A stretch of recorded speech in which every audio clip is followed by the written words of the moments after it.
बिस्मिल्लाहिर्रहमानिर्रहीम। अस्सलाम वालेकुम students, welcome to all of you. उम्मीद है कि आप सब खैरियत से होंगे और आप सब ने पिछले जो भी हमने डिस्कस किए हैं लेसन्स उनको आपने अच्छे से लर्न आउट कर लिया होगा। आज जो हम डिस्कस करेंगे चैप्टर नंबर 5 का जो टॉपिक है वो है बॉइलिंग पॉइंट। आज के लेसन में हम देखेंगे कि बॉइलिंग पॉइंट क्या है, उसको कंप्लीट इसके एक्सप्लेनेशन और इसके फैक्टर्स देखेंगे कि किन किन फैक्टर्स की वजह से बॉइलिंग पॉइंट जो है वो इफ़ेक्ट होता है। तो आइए लेक्चर स्टार्ट करते हैं। सबसे पहले हम देखेंगे कि ये जो बॉइलिंग पॉइंट है ये है क्या।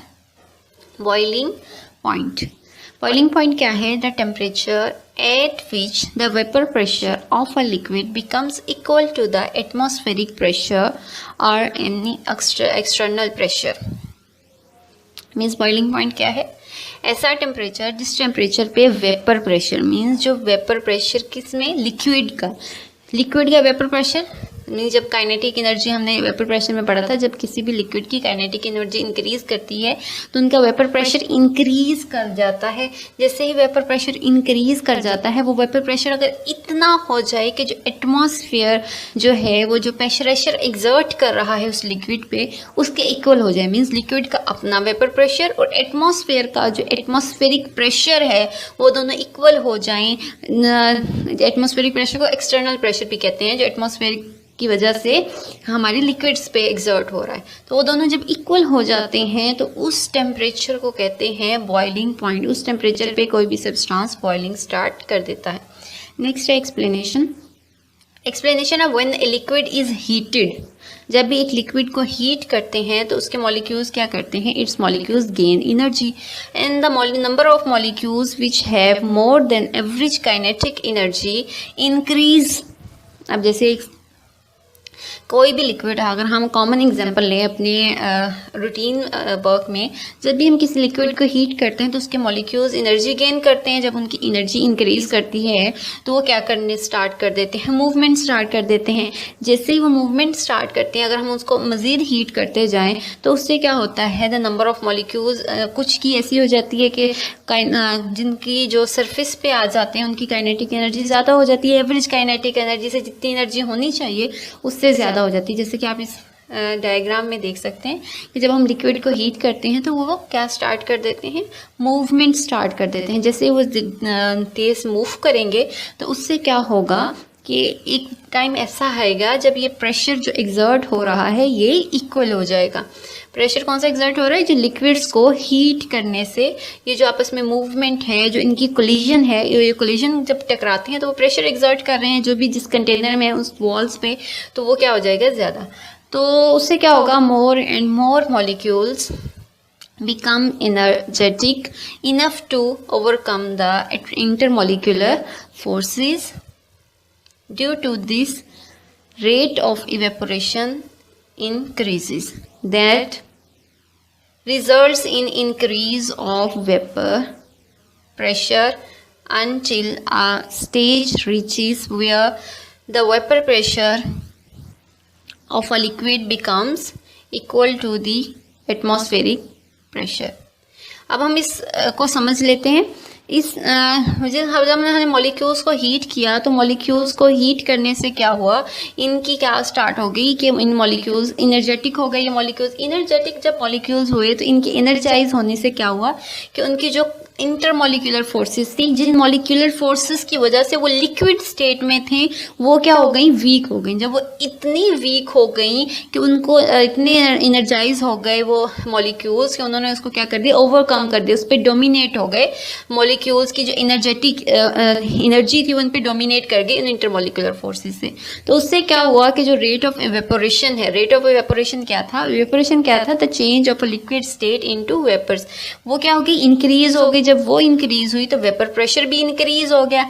अब वेपर प्रेशर एक ऐसी स्टेज तक पहुंच गया कि जो एक्सटर्नल प्रेशर था, जो एटमॉस्फेरिक प्रेशर था, जिस एटमॉस्फेरिक प्रेशर की वजह से वो लिक्विड स्टेट में था, वो दोनों इक्वल हो गए। वेपर प्रेशर भी, जो वेपर जो लिक्विड का था, जो हीट करने से प्रेशर एग्जर्ट हो रहा था, और एटमॉस्फेयर का प्रेशर, जैसे ही वो इक्वल हो गए तो उस स्टेज पे क्या होता है? बॉइलिंग स्टार्ट हो जाती है। बॉइलिंग जब स्टार्ट होती है तो फिर हमारा जो लिक्विड मॉलिक्यूल्स हैं वो किस में स्टार्ट हो जाते हैं, कन्वर्ट होना वेपर्स में। और जब ये बॉइलिंग स्टार्ट होती है तो एक बात आपने हमेशा याद रखनी है, जैसे वाटर है, वाटर जो है तो उसका बॉइलिंग पॉइंट जो है वो है 100 डिग्री सेल्सियस। जब 100 पे बॉइलिंग स्टार्ट हो गई, आप उस टाइम जितना मर्जी टेम्परेचर एक्स्ट्रा बढ़ाते जाएं, 100 से 150 कर दें, वाटर का टेम्परेचर 100 ही रहेगा। जिस भी वाटर मॉलिक्यूल का टेम्परेचर 100 डिग्री होगा वो उस कंटेनर से या केटल से मूव आउट हो जाएगा वेपर स्टेट में, वो उस पोजीशन में नहीं रहेगा। अगर हम ये क्या कर रहे हों, किसी ओपन उसमें कर रहे हों, ओपन एटमॉस्फेयर में कर रहे हैं, और सिस्टम जो है हमारा ओपन हो, तो अगर हम उसको क्लोज कर देते हैं, जैसे प्रेशर कुकर्स में हम प्रेशर एग्जर्ट करवाते हैं, तो उस केस में और आ जाती हैं फैक्टर्स और आ जाते हैं। लेकिन अगर ओपन सरफेस है हमारा तो उसमें क्या होगा, 100 पे सारा वाटर, जब तक उस केटल में वाटर है 100 से उस लिक्विड का टेम्परेचर इंक्रीज नहीं करेगा, क्योंकि जिसका 100 टेम्परेचर होगा वो वहां से क्या हो जाएगी, मूव आउट हो जाएगा। तो इससे हमें क्या समझ आए कि इस तरह से स्टार्ट हो जाती है बॉइलिंग। अब देख लेते हैं हम को देख लेते हैं, डिफरेंट जो सब्सटेंसेस होते हैं उनके डिफरेंट बॉइलिंग पॉइंट्स होते हैं। जैसे यहाँ पे 3 मेंशन है, water, alcohol and ether. Temperature mention है 20, 40, 60, 80 एक्स एक्सिस पे, और वेपर प्रेशर मेंशन है वाई एक्सिस पे। जो वाटर होता है उसमें होती है हाइड्रोजन बॉन्डिंग, और अल्कोहल में भी हाइड्रोजन बॉन्डिंग है। तो हमने चैप्टर में पढ़ा था लास्ट वाले में कि वाटर के में जो हाइड्रोजन बॉन्डिंग होती है वो ज़्यादा होती है एज़ कम्पेयर टू अल्कोहल। तो इस वजह से जो अल्कोहल है उसमें इसका मतलब है कि उसमें इंटरमॉलिक्यूलर फोर्सेस कम हुई। जब उसमें इंटरमॉलिक्यूलर फोर्सेस कम है तो इट मीन्स कि वो थोड़ी ही टेम्परेचर पे वो क्या करेगा, इवेपोरेशन स्टार्ट कर देगा। वाटर की इंटरमॉलिक्यूलर फोर्सेस ज़्यादा हैं तो उनको ब्रेकअप करने के लिए हमें ज़्यादा एनर्जी रिक्वायर्ड है, दैट्स वाई वो 100 डिग्री सेल्सियस पे जाके इवेपोरेट हो रहा है, और जो अल्कोहल है वो 78 डिग्री सेल्सियस पे हो रहा है। और इन दोनों के रिलेटिव में अगर हम ईथर को देखें तो ईथर में तो ऐसी कोई हाइड्रोजन बॉन्डिंग नहीं होती, तो इट मीन्स कि इसकी जो इंटरमॉलिक्यूलर फोर्सेस हैं वो और भी बहुत ज़्यादा वीक हैं। जब इंटरमॉलिक्यूलर फोर्सेस वीक हैं तो उन वीक इंटरमॉलिक्यूलर फोर्सेस की वजह से वो थोड़े ही टेम्परेचर मीन्स वो थोड़ा ही उसे हम टेम्परेचर हीट अप करेंगे तो उससे क्या हो जाएगा, वो वहाँ से इवेपोरेट्स का जो वेपर प्रेशर होगा वो इक्वल हो जाएगा एटमॉस्फेरिक प्रेशर से, उससे जल्दी हो जाएगा। क्योंकि हीट प्रोवाइड करने का मकसद ये है कि हमने उनकी इंटरमॉलिक्यूलर जो फोर्सेस हैं उनको ब्रेकअप करना है। जैसे इंटरमॉलिक्यूलर फोर्सेस ब्रेकअप हो जाएंगी वो मॉलिक्यूल्स वहाँ से स्केप आउट हो जाएंगे। तो जैसे इन तीनों डिफरेंस के आप बॉइलिंग पॉइंट देख सकते हैं। ये 100 डिग्री सेल्सियस वाटर के लिए, अल्कोहल के लिए 78 डिग्री सेल्सियस और ईथर के लिए 34.6 डिग्री सेल्सियस। ये क्या है, बॉइलिंग पॉइंट्स हैं इन तीनों डिफरेंट सब्सटेंसेस के लिए। इनको आपने लर्न आउट करना है MCQs के लिए। इसके बाद हम नेक्स्ट देख लेते हैं factors affecting the boiling point. First one इसमें है नेचर ऑफ द लिक्विड। जिस तरह से हमने इवेपोरेशन और उसमें डिस्कस किए थे, इवेपोरेशन और वेपर प्रेशर में डिस्कस किए थे, इसी तरह हम इसमें करेंगे। First one nature of liquid है, सेकेंड वन इंटरमॉलिक्यूलर फोर्सेस हैं, एंड थर्ड वन है एक्सटर्नल प्रेशर। अच्छा, ये तीनों डिफरेंट चीज़ें हैं, डिफरेंट फैक्टर्स हैं। Nature of the liquid means एक जो लिक्विड है उसकी नेचर कैसी है। जैसे हमने वाटर, अल्कोहल और ईथर का भी अभी देखा, तीनों की डिफरेंट नेचर है तो वो उनका बॉइलिंग पॉइंट भी डिफरेंट है। इंटरमॉलिक्यूलर फोर्सेस वाटर, अल्कोहल और ईथर में इन डिफरेंट इंटरमॉलिक्यूलर फोर्सेस है तो उनका वो डिफरेंट है बॉइलिंग पॉइंट। ये दोनों तो यहाँ से ही समझ आते होंगे आपको। एक्सटर्नल प्रेशर मीन्स जैसे हमने प्रेशर में पढ़ा था कि जो सी लेवल होता है उस पर प्रेशर कोई और होता है, क्योंकि जितना एटमॉस्फेरिक प्रेशर की एक बात आप जहन में रखें, जितना हम अप जाएंगे, माउंटेन्स हिली एरियाज में जाएंगे, वहाँ पे प्रेशर कम होता जाएगा। क्यों कम होगा? क्योंकि जितनी भी हैवी मटेरियल होता है, जितना भी हैवी एटमॉस्फेयर में जितनी भी हैवी गैसेज हैं वो हमारी एटमॉस्फेयर में हमारी अर्थ के पास होती हैं। जैसे हम अर्थ से ऊपर अब मूव करते हैं तो इवन के स्पेस जहाँ पे है वहाँ पे जाके तो हर मैटर ख़त्म हो जाता है। तो अगर हम अबव द उसमें एटमॉस्फेयर बात करें तो मोस्टली जो हैवी गैसेज हैं वो नियर अर्थ की सरफेस के ऊपर ही हैं। जैसे जैसे आप ऊपर जाओगे उससे लाइट होती जाएंगी, जैसे लाइट होती जाएंगी, लाइट सब्सटेंसेस होंगे ऊपर, तो उससे क्या होगा, हमारा जो एटमॉस्फेरिक प्रेशर है, जो एक्सटर्नल प्रेशर वो कम होता जाएगा। तो अब मॉलिक्यूल्स का वेपर प्रेशर तो डिपेंड करता है ना एक्सटर्नल प्रेशर पे। अगर एक्सटर्नल प्रेशर ज़्यादा है तो वो वेपर प्रेशर को भी ज़्यादा हमें हीट अप करना पड़ेगा, उतना वेपर प्रेशर को गेन करना पड़ेगा, तब जाके लिक्विड बॉयल होगा। तो इन डिफरेंट फैक्टर्स को हम देख लेते हैं कि ये किस तरह से अफेक्ट करते हैं बॉइलिंग पॉइंट को। फर्स्ट वन हम इसमें देख लेते हैं nature of liquid. Nature of liquid को वैसे भी हम पहले भी डिस्कस किया है, इसको मज़ीद हम देख लेते हैं कि किस तरह से लिक्विड नेचर किस तरह से डिपेंड करती है बॉइलिंग पॉइंट को, किस तरह से इफेक्ट करती है। फर्स्ट है जी, polar liquids have higher boiling points than the non-polar liquid because polar liquids have strong intermolecular force। ये बात याद रखें आपके जो भी मॉलिक्यूल्स हैं, अगर उनके दरमियान अट्रैक्टिव फोर्सेस ज़्यादा होंगी, उनका बॉइलिंग पॉइंट ज़्यादा होगा। क्यों? क्योंकि उनको ब्रेकअप करने में टाइम ज़्यादा रिक्वायर्ड होगा। जब उनको ब्रेकअप करने में टाइम ज़्यादा रिक्वायर्ड होगा तो उसके नतीजे में क्या होगा कि मॉलिक्यूल्स जो होंगे, उसके नतीजे में जो मॉलिक्यूल्स होंगे वो देर से इवेपोरेट होंगे ना, क्योंकि पहले एनर्जी जो यूटिलाइज होगी ब्रेकिंग करने के लिए यूज़ होगी इंटरमॉलिक्यूलर फोर्सेस को। तो इसी तरह से नेचुरल लिक्विड में जो पोलर सब्सटेंसेस होते हैं, जिनके अंदर ज़्यादा स्ट्रॉन्ग मॉलिक्यूलर फोर्सेस होती हैं, वो देर से इवेपोरेट होते हैं, उनके बॉइलिंग पॉइंट्स जो होते हैं वो ज़्यादा होते हैं एज़ कम्पेयर टू जो नॉन पोलर होते हैं, उनमें इंटरमॉलिक्यूलर फोर्सेस कम होती हैं, उनके बॉइलिंग पॉइंट्स कम होते हैं। जैसे कि आप टेबल में डिफरेंट सब्सटेंसेस को देख सकते हैं, डाईएथाइल ईथर है, इथाइल अल्कोहल है, वाटर है, एन ऑक्टेन है, एसिटिक एसिड है। और पहले फ्रीजिंग पॉइंट डिस्कस किए हुए हैं। फ्रीजिंग पॉइंट इंशाल्लाह हम नेक्स्ट फ्रीजिंग पॉइंट का जब टॉपिक डिस्कस करेंगे उनमें कर लेंगे। बॉइलिंग पॉइंट को आप देख लें। Boiling point ethyl diethyl ether के लिए 34 है, इथाइल अल्कोहल के लिए 78 है, वाटर के लिए 100 डिग्री सेल्सियस है और एन ऑक्टेन के लिए 126 है और एसिटिक एसिड के लिए 118 है। 126 100 ये तो ज़्यादा, वाटर से भी ज़्यादा है एन ऑक्टेन और एसिटिक एसिड का। तो इस तरह से क्योंकि डाईइथाइल ईथर नॉन पोलर है, इसमें इंटरमॉलिक्यूलर फोर्सेस वीक हैं, एसिटिक एसिड में इंटरमॉलिक्यूलर फोर्सेस स्ट्रॉन्ग हैं, तो इसलिए बॉइलिंग पॉइंट जो है डाउन द इंक्रीज कर रहा है डाउन द टेबल। हम इनको स्टडी करते हैं। ओके, नेक्स्ट हम सेकेंड पॉइंट देख लेते हैं। सेकेंड हमने जो डिस्कस किया वो है इंटरमॉलिक्यूलर फोर्सेस का।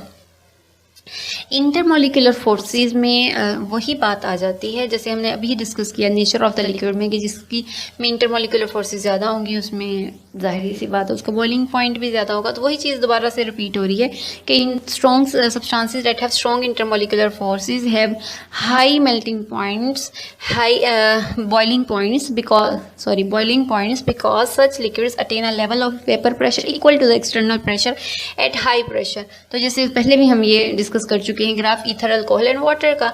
वाटर में इंटरमॉलिक्यूलर फोर्सेस ज़्यादा स्ट्रॉन्ग है तो इसलिए वो ज़्यादा देर से उसका आता है बॉइलिंग पॉइंट। ईथर में कम होती हैं तो ईथर का पहले आ जाता है। तो ये हम पहले भी डिस्कस कर चुके हैं, आपको अच्छे से समझ आ गया होगा इंटरमॉलिक्यूलर फोर्सेस का। नेक्स्ट हम देख लेते हैं थर्ड पॉइंट। थर्ड पॉइंट हमारा है एक्सटर्नल प्रेशर से अबाउट। उसको हम देख लेते हैं कि एक्सटर्नल प्रेशर किस तरह से इफेक्ट करता है। बॉइलिंग एक्सटर्नल प्रेशर है third point. Boiling point of a liquid depends upon external pressure. Boiling point of a liquid is controlled by external pressure in a such a way that it can be increased by increasing external pressure and vice versa. This principle is used in the working of pressure cooker. आप देखिए, वैसे तो अगर हम वैसे कोई भी चीज़ boil करते हैं या हम कोई भी चीज़ पकाते हैं तो उससे क्या होता है कि वाटर जल्दी से एवेपोरेट हो जाता है। कोई भी ऐसी चीज़ है जिसको ज़्यादा पकाने की ज़रूरत है तो उसके लिए हम प्रेशर कुकर्स यूज़ करते हैं। क्यों? क्योंकि 100 डिग्री सेल्सियस पे वाटर सारा इवेपोरेट हो जाता है।